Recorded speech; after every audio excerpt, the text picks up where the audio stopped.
नमस्कार, स्वागत है आपका न्यूज 18 जेकेएलएच में। मैं हूं आपके साथ अबू हुरैरा और आप देख रहे हैं JKLH prime time. Gupkar alliance में फूट के आसार नजर आ रहे हैं। जी हां, पीडीपी यूथ प्रेसिडेंट वहीद पर्रा ने गुपकार अलायंस में शामिल पार्टी नेशनल कॉन्फ्रेंस पर शदीद तनकीद की है। वहीद पर्रा ने एनसी पर पास्ट में यानी माजी में इंतखाबी धांधलियों का इल्जाम भी लगाया है। वहीद पर्रा ने कहा कि एनसी ही जम्मू कश्मीर में इख्वानियों और तशद्दुद की वजह है। वहीद पर्रा जो पीडीपी सदर महबूबा मुफ्ती के करीबी समझे जाते हैं, उन्होंने नेशनल कॉन्फ्रेंस को निशाना बनाते हुए दावा किया कि माजी के इंतखाबी जोड़तोड़ और तशद्दुद के जिम्मेदार अब नई दिल्ली में इंतखाबात और इत्तेहाद चाहते हैं। तो क्या वहीद पर्रा के इस बयान को गुपकार अलायंस में एक दरार की तरह से समझा जाए और क्या यह एक बड़ी वजह है, एक तकरार इससे बढ़ेगी कहीं ना कहीं पीडीपी और एनसी में? आज इसी को हम जेकेएलएच प्राइम टाइम में समझेंगे।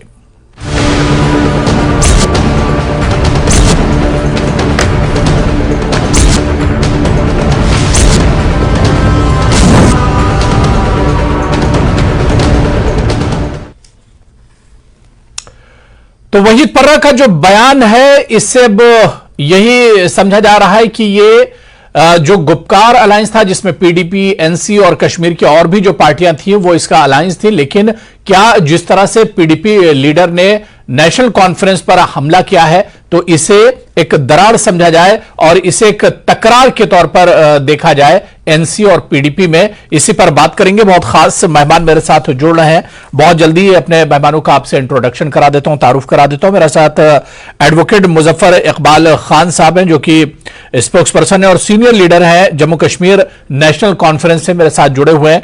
एडवोकेट आरएस पठानिया जी हैं, स्पोक्स पर्सन है जम्मू कश्मीर बीजेपी से। कुछ देर में हमारे साथ कुछ और मेहमान जुड़ेंगे। एडवोकेट आरएस पठानिया जी और एडवोकेट मुजफ्फर इकबाल खान साहब, दोनों लोगों का बहुत इस्तकबाल है, स्वागत है जेकेएलएच प्राइम टाइम में। मैं एडवोकेट मुजफ्फर इकबाल खान जी आपसे ही शुरुआत करना चाहूंगा। मुजफ्फर इकबाल जी, आपने वहीद पर्रा का जो बयान है, पीडीपी के यूथ जो प्रेसिडेंट है उनका जो बयान है आपने सुना होगा और उन्होंने कई इल्जामात, कड़ी तनकीद की है नेशनल कॉन्फ्रेंस की, फारूक अब्दुल्ला और उमर अब्दुल्ला की, और इसके अलावा उन्होंने कई इल्जामात भी लगाए नेशनल कॉन्फ्रेंस पर। मैं बेसिकली आज सफर में था जी, मैं सोशल मीडिया पर मैंने पढ़ा जो आप थोड़ा सा बता रहे हैं। इल्जाम एक फर्द के लगाने से आप कहोगे कि जम्मू कश्मीर की आवाम जो है वो उसको सच साबित कर लेगी, आज वो दौर नहीं है। हर आदमी को पता है किसने क्या किया है और किसकी क्या कंट्रीब्यूशन है। जहां तक रहा सवाल पीएचडी का, वो एक larger interest of the people of Jammu and Kashmir, एक ग्रेटर अलायंस है। अब वो पार्टी पॉलिटिक्स, उसमें पार्टी पॉलिटिक्स है ही नहीं। पार्टीज अपने अपने जो मंशूर है उनके मुताबिक अपनी स्टेटमेंट्स भी दे रही हैं। हाँ, तनकीद का निशाना जो बनाया, जो जिस तरह मैंने आपसे भी सुना और मैंने सोशल मीडिया पर पढ़ा जी, ये बड़ा मैं कहता हूं कि ये बदनसीबी है, बदकिस्मती है। ऐसी इस स्टेज पर जब हम एक बहुत ही क्रूशियल स्टेज पर खड़े हैं, आपको पता होगा शायद कि 2 दिन के बाद यानी 2 तारीख से हमारे उस मैटर की सुप्रीम कोर्ट में सुनवाई शुरू होने वाली है और हम एक बहुत ही नाजुक मरहले पे हैं और इस वक्त एहतियात बरतनी चाहिए जितने भी लीडर्स हैं। और मैं भी इस किस्म की कंट्रोवर्सी अगर वहीद पर्रा ने अगर कुछ कहा है तो मैं उसको रिटार्ट या रिटेलिएट नहीं करूंगा, क्योंकि इस वक्त नहीं। तो मुजफ्फर इकबाल खान साहब, ये कैसा अलायंस हुआ कि 2 पार्टियां और 2 पार्टियों के जो लीडर हैं वो एक दूसरे पर छीटाकशी करते हैं, वो एक दूसरे पर इल्जाम लगाते हैं, वो एक दूसरे पर कहीं ना कहीं बयानबाजी करते हैं, और आप कह रहे हैं कि गुपकार अलायंस में सब ठीक ठाक है। देखिए, गुपकार अलायंस ना तो इलेक्टोरल पॉलिटिक्स के लिए है कि इलेक्शन के लिए कोई गुपकार अलायंस डजंट मीन कि पार्टीज का इलेक्शन में, हालांकि मुझे नहीं पता है, वो पार्टीज बैठकर दोनों साइड से वर्किंग कमेटी बैठेगी, उसमें डिस्कशन होगी। लेकिन अगर पार्टी का अलायंस नहीं भी होता है, पार्टीज अपने अपने मंशूर पर इलेक्शन लड़ती है, फिर भी गुपकार अलायंस इंटैक्ट रहेगा, क्योंकि गुपकार अलायंस कभी भी इलेक्टोरल पॉलिटिक्स के लिए नहीं है, ये है for restoration of the constitutional provisions which were abrogated और made inoperational on 5th of August, restoration of the statehood and restoration of Article 370. वो उसका इलेक्शन के साथ कोई लेना देना नहीं, कोई पॉलिटिकल आइडियोलॉजी के साथ लेना देना नहीं। ठीक है, लेकिन ऐसे अलायंस में मजबूती कितनी होगी, ऐसे में सहमति कितनी होगी, एक दूसरे पर भरोसा कितना होगा, यह आप बेहतर समझ सकते हैं। माया के इन बयानात की वजह से खलल पड़ेगी और इस पर मेरे ख्याल में जब तक कि गौर खोज नहीं होगा, नेशनल कॉन्फ्रेंस इतनी गैर जिम्मेदार पार्टी तो है नहीं है, वो जिम्मेदार पार्टी है और हमेशा से लार्जेस्ट पार्टी रही है जम्मू कश्मीर की, और आज भी पब्लिक ओपिनियन में नेशनल कॉन्फ्रेंस एक माना रखती है। हम लोग कोई इस किस्म का गैर जिम्मेदाराना बयान तो नहीं देंगे। बहरहाल पार्टी बैठेगी, इस पर डिस्कशन होगी, क्या लाएबल इख्तियार करते हैं उसके मुताबिक हम लोग अपनी स्टेटमेंट दे सकेंगे। लेकिन मैं उनमें से नहीं हूं कि जज्बाती होकर एकदम रिएक्ट करूंगा। मैं उन चीजों पर बिलीव नहीं करता, क्योंकि ये गुपकार अलायंस कोई किसी एक मुद्दे पर अलायंस नहीं, किसी की आइडियोलॉजी पर भी अलायंस नहीं है। बीजेपी की अपनी आइडियोलॉजी है, नेशनल कांग्रेस की अपनी आइडियोलॉजी। ठीक है, मेरे साथ कुछ और खास मेहमान सलीम पर्रा जी हैं, स्पोक्सपर्सन हैं जेके डीपीएपी से, हमारे साथ जुड़ चुके हैं। जावेद बेग साहब हैं, पॉलिटिकल एनालिस्ट हैं, सोशल एक्टिविस्ट भी हैं, वो भी मेरे साथ जुड़े हुए हैं। जावेद बेग साहब और सलीम पर्रा जी, आप दोनों का बहुत इस्तकबाल है, स्वागत है जेके प्राइम टाइम में। मैं एडवोकेट आरएस पठानिया जी आपके पास आना चाहूंगा। जो बात यहां पर एडवोकेट मुजफ्फर इकबाल खान साहब ने कही, उन्होंने कहा कि गुपकार अलायंस है और जो चीजें आज पीडीपी के लीडर ने कही है, उन्होंने सीधे सीधे एनसी को एक तरह से टारगेट किया, एनसी पर निशाना साधा। लेकिन इसके बावजूद नेशनल कॉन्फ्रेंस का एडवोकेट मुजफ्फर इकबाल खान साहब का मानना है कि गुपकार अलायंस पे सब कुछ ठीक ठाक है। आपको और मेरे जो फेलो पैनलिस्ट हैं सबको आदाब, नमस्कार। मैं किसी व्यक्ति विशेष ने, किसी नेता विशेष ने क्या कहा, मैं उस पर कोई टिप्पणी नहीं करूंगा, लेकिन peoples alliance for Gupkar declaration ये एक ऐसा जिसे कह रहे हैं एक कॉन्ग्लोमरेट है, या ऐसा जिसे कहते हैं खिचड़ी है कि जिसमें जो भी लोग हैं, देखें एक पॉलिटिकल पार्टी होती है कि सबसे पहले एक आइडियोलॉजी, एक विचारधारा, एक पब्लिक, एक मैनिफेस्टो, फिर एक रिटेन एक्शन। इनका तो कुछ भी नहीं है, तो ना इनकी विचारधारा, ना इनका घोषणा पत्र, ना जिसे कहते हैं इनका कहीं ना कहीं जिसे कहते हैं सिर्फ एक गैंगअप बना है कि जम्मू कश्मीर में जो पिछले 4-5 दशकों से हम बार बार कह रहे हैं कि जो नेगेटिव, जो पावर बेस्ड, आज तो खुल के सामने आ रहा है ना कि पावर के लिए जो अनहोली मैकिनेशंस जिसे कहते हैं, ये जोड़ तोड़ आज तक किया गया। आज जम्मू कश्मीर वालों, जम्मू कश्मीर में टर्म है ना खालिक एमएलए। खालिक एमएलए क्या है, जिसमें मुफ्ती मोहम्मद सैयद साहब भी खुद अपने आप में एक एमएलए थे। खालिक एमएलए वो हैं, आप सबके ध्यान में रहे कि जो एक जिला अनंतनाग के एमएलए बिना मुकाबला ही घोषित कर दिए गए, बाकी सब कैंडिडेट्स के फॉर्म रिजेक्ट कर दिए, और मुफ्ती मोहम्मद सैयद साहब ने भी अपना जिसे कहते हैं लेजिस्लेटिव कैरियर वहीं से शुरू किया। जम्मू कश्मीर में इसकी लेगेसी है। आज जम्मू कश्मीर में अगर मास स्केल रिगिंग एक बार नहीं बार बार अगर हुआ, या जिसे कहते हैं भारतीय जनता पार्टी उस वक्त प्रजा परिषद जिसको सपोर्ट करता था भारतीय जनसंघ, उसके कैंडिडेट्स के फॉर्म रिजेक्ट करके 1952 में टोटली उनके कैंडिडेट्स को वोट आउट किया गया। तो ये जम्मू कश्मीर का इतिहास है। जम्मू कश्मीर के लोगों को खोखले सपने अगर दिखाए गए, पहाड़ी के नाम पे, गुज्जर के नाम पे, जम्मू के नाम पे, कश्मीर के नाम पे अगर कोई डिवीजन यहां पे क्रिएट किया, तो कुछ पॉलिटिकल पार्टीज ने किया। दिल्ली को अंधेरे में रखा आज तक। कश्मीर मसला, कश्मीर मसला क्या है? जब महाराजा हरि सिंह जी ने जो एक्सेशन किया, जो एक्सेशन जम्मू कश्मीर का, वही बाकी 550 तकरीबन स्टेट्स का हुआ। तो why Jammu and Kashmir special status तो क्रिएट किया गया, भारत सरकार ने भी दिया, बड़ा मन रखा स्पेशल स्टेटस के लिए, लेकिन वो स्पेशल स्टेटस कहीं ना कहीं जो हुक्मरान है, जो पावर्स हैं, उन्होंने अपने बेनिफिट के लिए जहां इस्तेमाल कर सकते थे उसको किया। जहां लोगों की बहबूदी, लोगों की तरक्की की बात थी, वो स्पेशल स्टेटस इस्तेमाल नहीं हुआ। जम्मू एंड कश्मीर फैक्ट है, पूरे देश का ताज है। Jammu and Kashmir tail ender बन गया पिछले दशकों में, पिछले 10 दशकों में। ठीक है, मैं सलीम पर्रा जी को भी और जल्दी से जावेद बेग साहब को भी डिबेट में जोड़ लेता हूं। सलीम पर्रा जी, क्योंकि डीपीएपी आपकी जो पार्टी है, गुलाम नबी आजाद साहब की जो पार्टी है, वो गुपकार अलायंस में एक तरह से शामिल नहीं है, और आपकी पार्टी तो बाद में बनी, गुपकार अलायंस काफी पहले बन चुका था। लेकिन जिस तरह से हम देख रहे हैं कि नेशनल कॉन्फ्रेंस का पीडीपी पर बयानबाजी होती है और पीडीपी की तरफ से लीडर उठते हैं, नेशनल कॉन्फ्रेंस की छिटाकशी करते हैं, उन पर बयानबाजी करते हैं, तो इसे किस तरह से आप देखते हैं?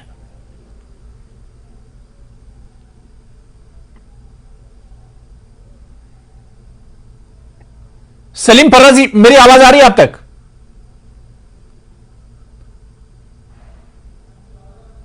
सलीम पर्रा जी, चलिए ठीक है, शायद मेरी आवाज नहीं जा रही। मैं जावेद बेग साहब आपके पास आना चाहूंगा। जावेद साहब, सुन पा रहे हैं मुझे?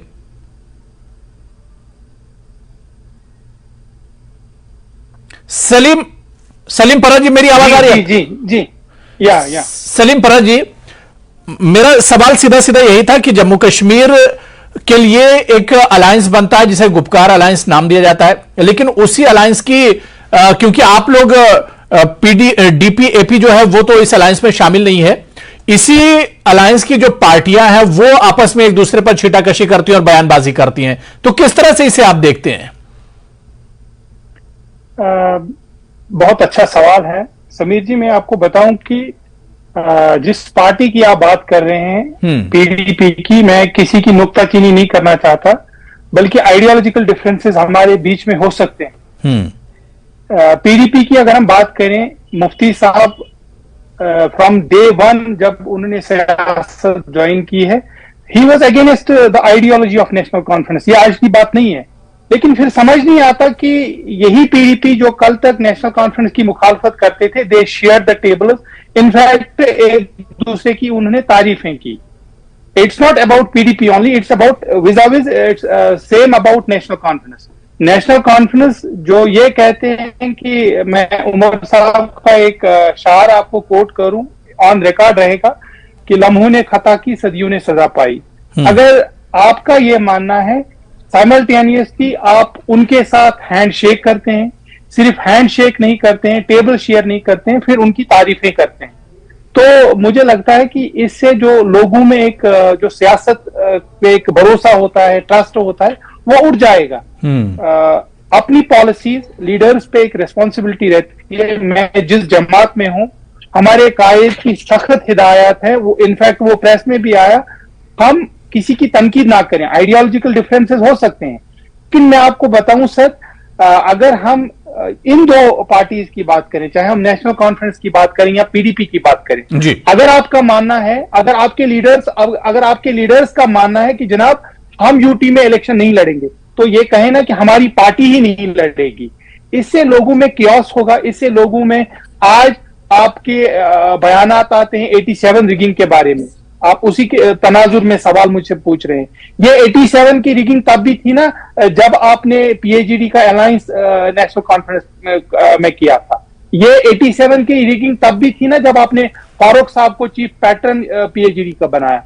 तो मुझे लगता है कि ये बड़ा सवाल यह है हमारी पॉलिटिकल पार्टीज के ऊपर भी और हमारे यहाँ के लीडरान के ऊपर भी, हमने अपना पक्ष क्लियर करना चाहिए, ताकि यहाँ का जो अवाम है, यहाँ के जो लोग हैं, वो तजब्जुब के शिकार ना हो। बिल्कुल बिल्कुल, अवाम में कंफ्यूजन ना रहा उसे लेकर। जी बिल्कुल, आप क्योंकि बताते हैं कि जो गुपकार अलायंस है उसमें सब कुछ ठीक ठाक है, लेकिन जमीनी तौर पर आप देखिए कि किस तरह की बयानबाजी हो रही है। जावेद बेग जी, मेरी आवाज आप तक पहुंच रही है? सर मैं सलीम पर्रा जी दोबारा से आ रहा हूं, मैं जावेद बेग को भी जोड़ लेता हूं, उसके बाद फिर एक एक करके आ रहा हूं सबके पास। जावेद बेग जी, हम देखते हैं कि कभी एनसी के अब्दुल मजीद लारमी साहब पीडीपी और महबूबा मुफ्ती पर अटैक करते हैं, कभी देखते हैं कि वहीद पर्रा जी जो है वो एनसी और डॉक्टर फारूक अब्दुल्ला और उमर अब्दुल्ला पर अटैक करते हैं, और उसके बाद कहते हैं कि गुपकार अलायंस जो बहुत मजबूत है, वो कश्मीर के लिए लड़ रहा है, कश्मीरियों के लिए लड़ रहे हैं।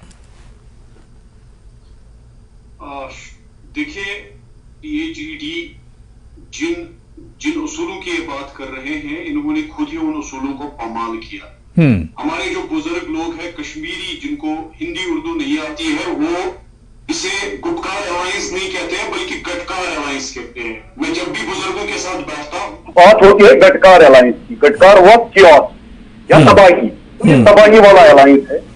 ये झूठ पे आधारित है, कोई उसूल नहीं, कोई विजन नहीं है इनका। यही झूठ इन्होंने 30 साल, 40 साल, 70 साल पहले लोगों को बोला। किसी ने ऑटोनॉमी का झूठा ख्वाब दिखाया तो किसी ने सेल्फ रूल का नारा बेचा।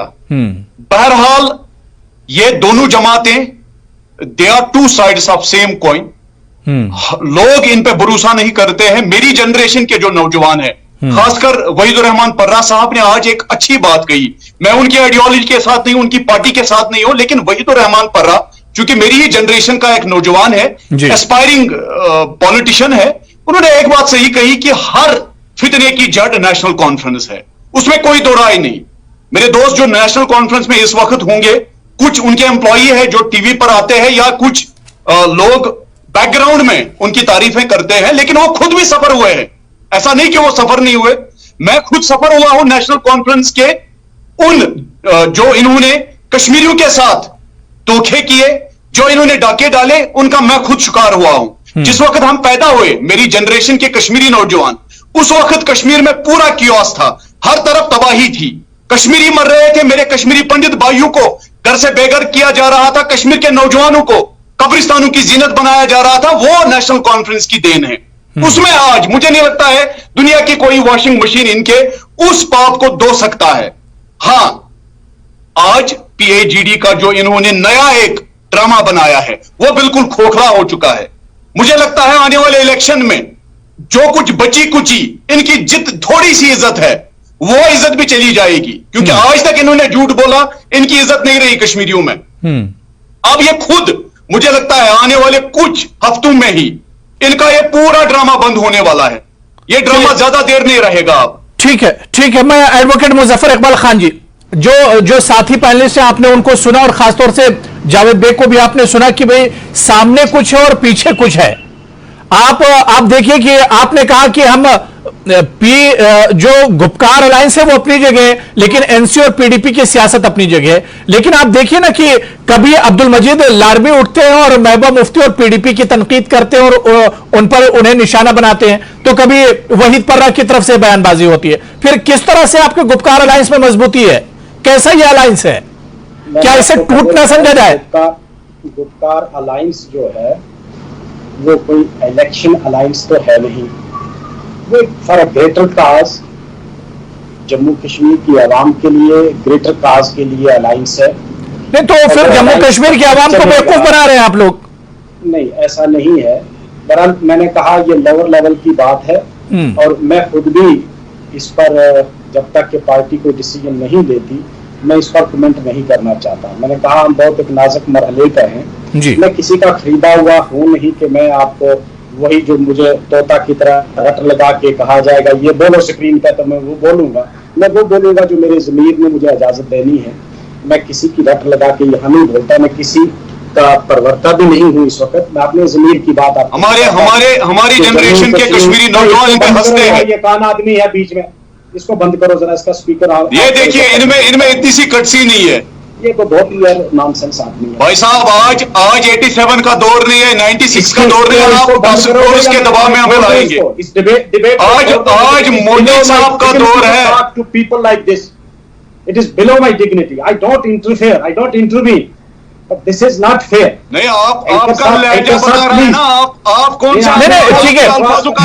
मुजफ्फर इकबाल खान जी, आइडियोलॉजी मैं I leave this debate Muzaffar साहब इस तरह करेंगे, मुझे आदत नहीं बीच में। नहीं, ठीक है, ठीक है। जावेद बेग जी, मैं आ रहा हूं, आप सुन लीजिए। लेकिन मुजफ्फर साहब, जावेद बेग जी मैं आ रहा हूं, आप सुन लीजिए। लेकिन मुजफ्फर साहब, अगर कोई कश्मीरी आपसे सवाल करेगा, जवाब तो देना पड़ेगा। अगर आप पूछे ना मुझे, मैं जवाब दे रहा हूं। अब मुझे ये थोड़ा है कि बीच में मैं उतना, इन्होंने कश्मीरी नौजवानों को साइलेंस किया 30 साल। ये आदमी खरीदा हुआ है किसी एजेंसी का। चलिए, ठीक है, ठीक है, ठीक है। नहीं, ठीक है। देखिए, इस तरह की बयानबाजी मत कीजिए। नहीं, स्क्रीन पर इस तरह की बयानबाजी मत कीजिए। लाइव डिबेट जा रहा है, लाइव चर्चा हो रही है। Muzaffar sold his conscience, he don't have the conscience to talk to। चलिए, ठीक है, आप टॉपिक पर आ जाइए, टॉपिक पर आ जाइए। नहीं, डिबेट पर आ जाइए। वो तो डिबेट पर आ जाइए। इसको पूछो, तुम्हें किसने अथॉरिटी दी है? जिस नेशनल कॉन्फ्रेंस की मैं बात कर रहा हूँ, नेशनल कॉन्फ्रेंस तो पीपल मैंडेट रहा। अदब ही नहीं है वो पीडीपी जिसने बात करने की तमीज भी 2 बार पीपल मैंडेट रहा, लोगों ने वोट दिया उनको। यहाँ तो ये थोड़ा है कि भाई किसी का नॉमिनेट हो गया है कोई ऊपर से, इलेक्शन लड़के लोगों ने वोट दिया जम्मू कश्मीर की आवाम ने, इलेक्शन रिग करके जीता था उन्होंने जनाब, कोई लोगों ने इलेक्ट नहीं किया था। इसको इलेक्ट करो, जमहूरियत पे डाका डाल के बने थे वो। तो रहा सवाल गुपकार अलायंस का, गुपकार अलायंस फिलहाल इंटैक्ट है। हम एक बहुत नाजुक दौर से गुजर रहे हैं, हम किसी पर इस तरह कीचड़ नहीं उछालेंगे और ना हम किसी के पेड एजेंट हैं कि यहां आकर बैठकर नहीं। तो अब्दुल मजीद लारबी साहब ने, अब्दुल मजीद लारबी ने महबूबा मुफ्ती पर इससे पहले बयानबाजी नहीं की, पीडीपी पर उन्होंने निशाना नहीं साधा। देखो अब्दुल लारबी साहब का अपना जाती बयान हो सकता है, जाती राय हो सकती है, पार्टी की राय वो नहीं है। पार्टी आज भी ये चाहती है कि जितनी भी पार्टीज हैं जम्मू कश्मीर में, उसमें जम्मू की पार्टीज भी हैं, जिस तरह हमारे लाल सिंह जी हैं वो भी उसमें शामिल हैं, शिवसेना शामिल है, एक पीडीपी और नेशनल कॉन्फ्रेंस नहीं है। आप ये कहोगे कि गुपकार अलायंस जो है वो महदूद है सिर्फ पीडीपी और नेशनल कॉन्फ्रेंस तक, नहीं। लीडिंग पार्टियां तो यही है, लीडिंग पार्टियों और पार्टियों की क्या हैसियत है आप जानते हैं, मुझसे बेहतर आप जानते हैं। आप दुरुस्त फरमा रहे हैं, लीडिंग ये दोनों पार्टीज हैं, लेकिन जम्मू बेस्ड पार्टीज भी उसमें अलायंस में शामिल है, वो भी अपनी राय देती है। सलीम पर्रा जी कुछ कहना चाह रहे हैं जी, सलीम पर्रा जी कंटिन्यू कीजिए। जम्मू की एक पार्टी बताए आपको, with all respect to Muzaffar साहब, पैंथर पार्टी है जम्मू में से, पीएचडी सर प्लीज मैं बताता हूं सर। सलीम पर्रा जी बोल रहे हैं, सलीम पर्रा जी, जावेद बेग जी मैं आ रहा हूं, सुन लीजिए सलीम पर्रा जी कुछ कह रहे हैं उसके बाद आ रहा हूं जी। PAGD is about national conference and PDP only. With all vehemence at my command, I am saying it's only about national conference और PDP. जनाब ये आज के स्टेटमेंट की बात नहीं है।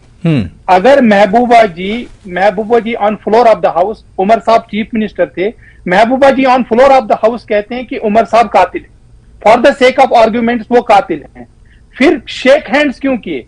अच्छा चलो हिस्ट्री को आप भूल जाएं, अगर रिसेंटली आप एक ही प्लेटफॉर्म शेयर करते हैं तो ऐसे स्टेटमेंट से I am not concern about any political party, about any political leader, I am concern about the people of Jammu and Kashmir.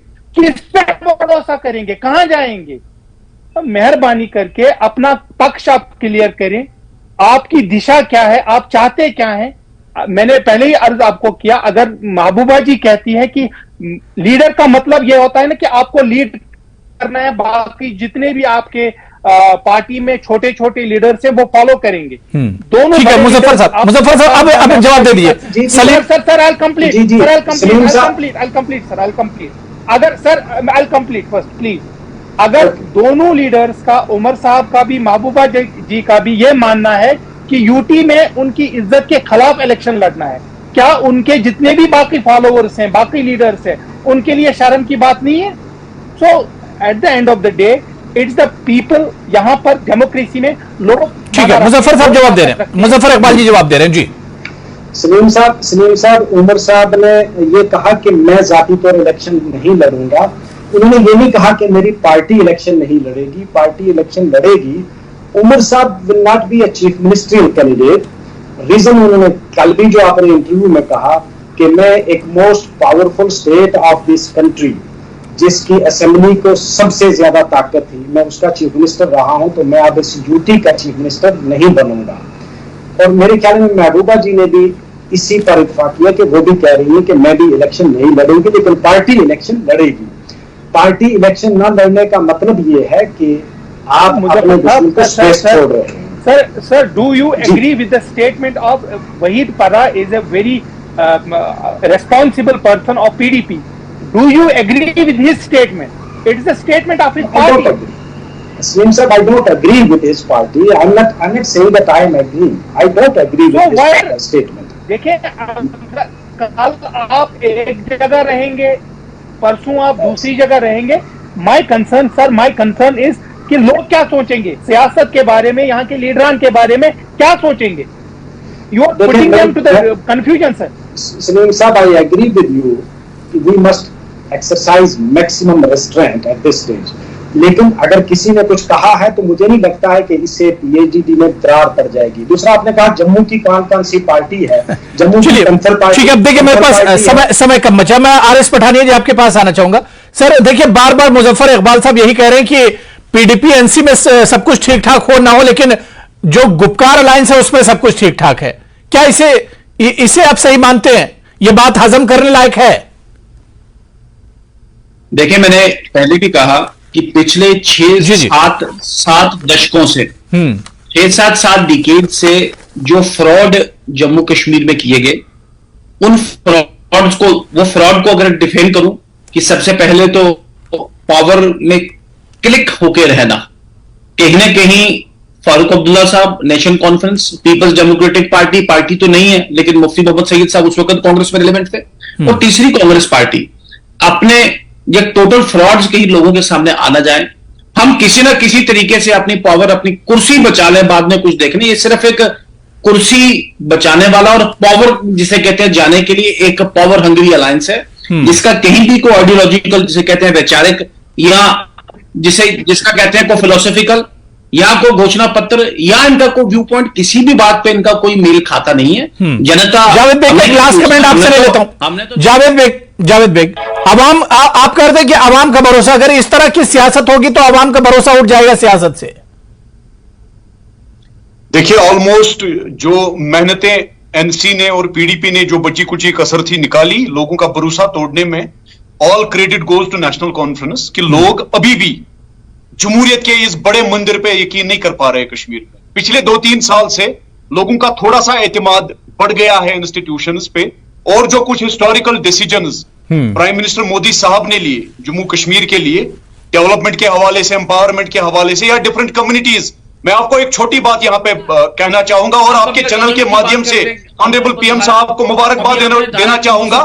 Muharram की होली प्रोसेशन नेशनल कॉन्फ्रेंस और पीडीपी ने बंद करवाई थी। नफरत करते हैं वो कम्युनिटी से। चलिए ठीक है, नहीं बिल्कुल अगर इस तरह की सियासत होगी कि आप एक अलायंस और ग्रुप में तो बता रहे कि मजबूती है, लेकिन बाहर आपके लीडर आपकी पार्टी के खिलाफ और एक दूसरे के खिलाफ बयानबाजी करते रहेंगे तो आवाम का भरोसा कैसे जीतेंगे? तो ऐसे में देखना यह बहुत अहम होगा कि ये अलायंस से कब तक चलता है और क्या इसके टूटने के वाकई में आसार हैं, जिस तरह से यह बयानबाजी अब हालिया कुछ दिनों में होने लगी है। बहुत बहुत शुक्रिया हमारे साथ जुड़ने के लिए जावेद बेग जी, सलीम पर्रा जी, एडवोकेट आरएस पठानिया जी, एडवोकेट मुजफ्फर इकबाल खान साहब, सभी का बहुत बहुत शुक्रिया। आदाब।